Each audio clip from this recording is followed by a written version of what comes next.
આ શનિવારે શ્રાવણ મહિનો પૂરો થઈ રહ્યો છે. કેટલાક લોકોએ વજન ઘટાડવા માટે અને કેટલાકે શ્રદ્ધા તરીકે પણ શ્રાવણ મહિનો કર્યો હોય છે. હવે જો તમે વજન ઘટાડવા માટે શ્રાવણ મહિનો કર્યો હોય અને શ્રાવણ મહિનો પૂરો થાય પછી અચાનક જ તમે 3 ટાઈમ ખાવાનું ચાલુ કરો તો શ્રાવણ મહિના પહેલાં તમારું જે વજન હોય અને શ્રાવણ મહિનામાં જે ઘટ્યું હોય એના કરતાં પણ વજન વધારે વધી શકે છે. માટે શ્રાવણ મહિનો પૂરો થાય પછી આ રીતે ખોરાક સ્ટાર્ટ કરવો જોઈએ. શ્રાવણ મહિનામાં આપણે 1 ટાઈમ ખાતા હતા, 2 ટાઈમ તમે ફ્રૂટ અથવા ફરાળ અથવા તો સૂકી ભાજી અથવા મોરૈયો એ રીતનું લેતા હતા.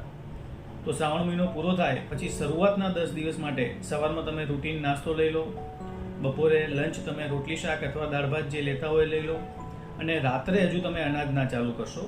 શરૂઆતના 10 દિવસ રાત્રે તમે સૂકી ભાજી અથવા તો કોઈ પણ ફ્રૂટ અથવા મોરૈયો અથવા સુરણ લો. 10 દિવસ પછી રાત્રે અઠવાડિયામાં 3 દિવસ તમે અનાજ ચાલુ કરો, કોઈ પણ 3 દિવસ આતરા દિવસે ઓલ્ટરનેટ ડે, અને એના 10 દિવસ પછી તમે 3 ટાઈમ અનાજ ચાલુ કરો. જો આ રીતે તમે શ્રાવણ મહિનો છોડી અને આ પ્રમાણે ખોરાક ચાલુ કરશો તો તમારું વજન વધવાની શક્યતાઓ ઘણી ઓછી રહેશે.